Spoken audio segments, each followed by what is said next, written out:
जावई बुवा सासूरवाडीला येऊन पोहोचले एकदाचे. मामा भुर्र करीत घरात येऊन दाखल झाले. मग काय विचारता, धांदल सगळ्यांची. सासरे सासूबाई मेहुणे मेहुण्या सगळ्यांची धावपळ सुरू झाली नुसती. अहो, काही झाले तरी जावई बुवा त्यातून पहिल्यांदाच सासूरवाडीला आलेले. मग त्यांचा मानसन्मान थाटमाट नको का करायला? मेहुणीने गरम पाणी आणून दिले. मेहुण्याने पायावर पाणी घातले. सासरे बुवांनी पाय पुसायला पंचा दिला. एकूण जावई बुवांचा मोठा थाट झाला. थोरल्या मेहुण्यांनी जावई बुवांना बैठकीत तक्क्याशी बसवले आणि ते घरात गेले. तोंडबिंड धुणे झाले. सासूबाईंनी फराळाचे ताट बाहेर आणले. चकल्या, कडबोळी, लाडू, शिरा ताट कसे गच्च भरलेले होते. ताट घेऊन सासूबाई बैठकीत आल्या. बघतायत तर जावई बुवा कुठे आहेत? जावई बुवा कुठेच दिसेनात. या खोलीत बघ, त्या खोलीत बघ, सगळीकडे हुडका हुडकी झाली. पण स्वारी कुठे गडप झाली होती कोण जाणे. सगळ्यांनी एवढा मोठा वाडा पालथा घातला. कोपरान कोपरा धुंडाळला.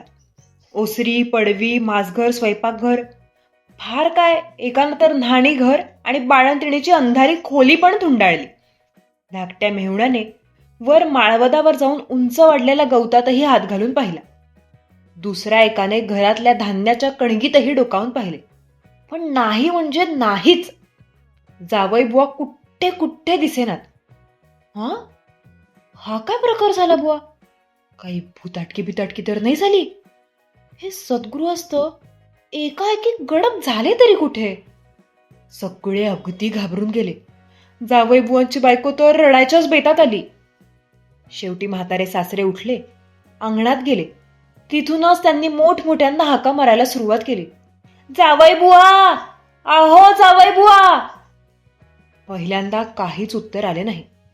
मग सासऱ्यांनी हाकांचा सपाटा सुरू केल्यावर अगदी हळू आवाजात लांबून कुठून तरी आवाज आल्यासारखा भास झाला. ओ हा, अहो आहोत तरी कुठं? हा नव्हे का इथंच? इथं म्हणजे कडब्याच्या गंजीवर. कडब्याच्या गंजीवर? शाब्बास. सगळी माणसं आवाजाच्या दिशेने पळत सुटली.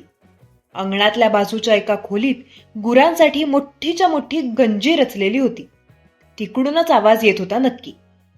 आत जाऊन पाहतायत तर गंजी विस्कटलेली. कडब्याच्या पेंढ्या इकडे तिकडे पडलेल्या. अनवर गंजीच्या टोकाला कडब्याच्या ढिगात जावई बुवा मांडी घालून ऐटीत बसलेले. त्यांच्या डोक्यातही कडब्याचा कचरा पडलेला. जावई बापूंची मूर्ती मोठी प्रेक्षणीय दिसत होती. त्यांना तिथं बसलेले पाहून सगळेजण अगदी थक्क होऊन गेले. थोरले मेहुणे चकित होऊन म्हणाले, भाऊजी, अहो हे काय? कुठे बसलात तुम्ही? जावई बुवा हळूच काहीतरी बोलले, पण कुणाला ते नीट काही ऐकू आलं नाही. काय काय म्हणतात काय? पुन्हा जावई बुवांनी ओठांची हालचाल केली, पण कुणाला काही ऐकू आले नाही.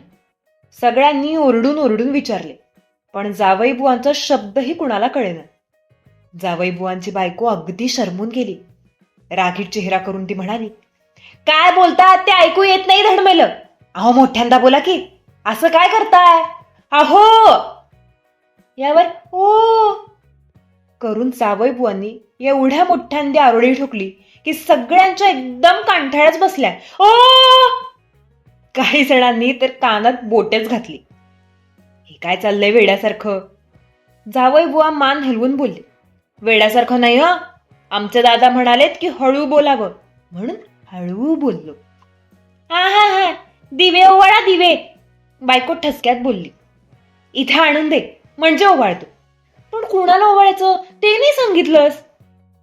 बायकोने कप्पाळाला हात लावला. हताश होऊन सगळ्यांकडे पाहिले. सगळेजण टकमका आपल्याकडेच पाहतायत हे बघून जावई बुवा खुश झाले. ते प्रेमळपणाने बायकोला हाका मारू लागले. हे चल वर ये, आपण दोघंही बसू घटकाभर इथं. फार मजा वाटते हा. मी तुझ्या मांडीवर डोकं ठेवून पडतो जरा वेळ. इश्श नाही आणि फिश्श नाही. हा चल चल चल लवकर, आटप आटप ये. हाताने चुटक्या वाजवून जावई बुवा गडबड करू लागले तेव्हा बायको बिचारी धूम पळाली. बाहेर जाऊन उभी राहिली. इतका वेळ सगळे नुसतेच उभे होते. मग एकेकाने तोंड उघडले. जावई बुवा, अहो फराळ बिराळ करायचं की नाही? वा वा, फराळ करायचा ना. मग उतरा पाहू खाली. हा, इथंच आणून द्यायचं सगळं. वरच्यावर बसून चापतो. आणा आणा लवकर, सडकून भूक लागलीये मला. अहो बैठकीत चला ना मग. छा छा, नाही नाही. सगळ्यांनी खूप आग्रह केला, पण जावई बुवा काही खाली उतरायला तयार होईनात. शेवटी सासरे हात जोडून म्हणाले की खाली येऊन फराळ करून वर पुन्हा जाऊन बसा. तेव्हा मात्र जावई जरा विचारात पडले. डोके करा खाजवू लागले. पण पण आमच्या वडिलांनी सांगितलं होतं ते काय, नेहमी उच्च स्थानी बसावं, आपली जागा कधी सोडू नये म्हणाले. अगदी बजावून बजावून सांगितलं मला त्यांनी. म्हणून तुम्ही गंजीवर बसलात काय? अर्थात. जावईबुवांनी छाती फुगवली. अहो संबंध घरभर हिंडलो, म्हटलं सगळ्यात उंच जागा तरी कोणती? शेवटी ही गंजी दिसली. म्हटलं द्या टाळी. सापडली रे सापडली. मारला धोत्राला काचान, चढलो वरण. काय काय बरोबर आहे की नाही? बरोबर आहे बरोबर आहे. सगळ्यांनी एकदम माना डोलवल्या. पण आता मात्र खाली या. येऊच म्हणता?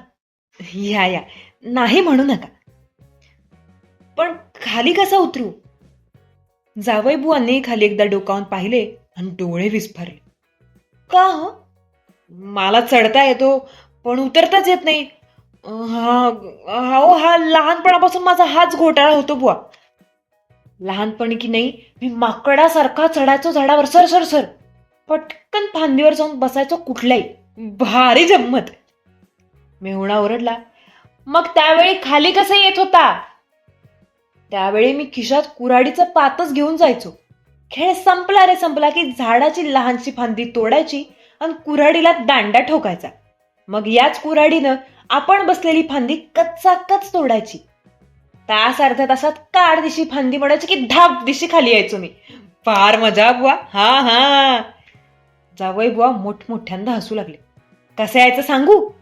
कसं? हा असा. असे म्हणून जावई बुवानी एकदम अंग घुसळले. लंकेवर उड्डाण करायला निघालेल्या मारुतीसारखी एकदम किरण मारली. धाड दिशी ते खाली आपल्या मेहुण्यांच्या अंगावर आपटले. दोघांची कपाळे एकमेकांच्या कपाळांना आपटून दोघांनाही मोठी टेंगळे आली. धाकटा भाऊ जो कोलमडला तो आपल्या वडिलांच्या पायात पाय अडकून धप दिशी कोसळला. म्हातारे सासरे ही भुईवर आदळले आणि घाबरून मोठ्यांदा ओरडले. पडता पडता आधार म्हणून त्यांनी जवळच्या गड्याचे पाय धरले आणि कसकन ओढले. त्याबरोबर तो रपकन खाली आपटला आणि घाबरून ओरडला. इतक्या जोराने ओरडला की त्याच्या जवळचा दुसरा गडी नुसता घाबरूनच खाली आपटला. त्याने त्याच्यापेक्षा जोरात किंकाळी फोडली. पत्त्याच्या बंगल्यातला एक पत्ता काढल्यावर सगळे पत्ते जसे भराभर एकमेकांवर पडून खाली पडतात अगदी तसेच झाले. सगळेच ओरडू लागले. ते बघून जावईबुवांची बायको नुसती रडू लागली. आतून धावत आलेल्या सासूबाई रडू लागल्या. सगळा नुसता गोंधळ उडाला. वाड्याबाहेरून जाणारे लोक धावत पळत आत आले. अंगणात ही गर्दी झाली. जिकडे तिकडे रेटारेटी आणि मारामारी सुरू झाली. कुणाचा कुणाला पत्ता लागेना. तोंडाला अंगाला लागलेली माती झटकीत जावई बुवा उठून उभे राहिले. आश्चर्याने सगळ्यांकडे पाहत राहिले. मनात म्हणाले, कमाल झाली बुवा या लोकांची. एक साधी उडी मारली मी तर बघायला एवढी गर्दी. उद्या कुस्ती करून दाखवली ना तर अंगणच पुरायचं नाही.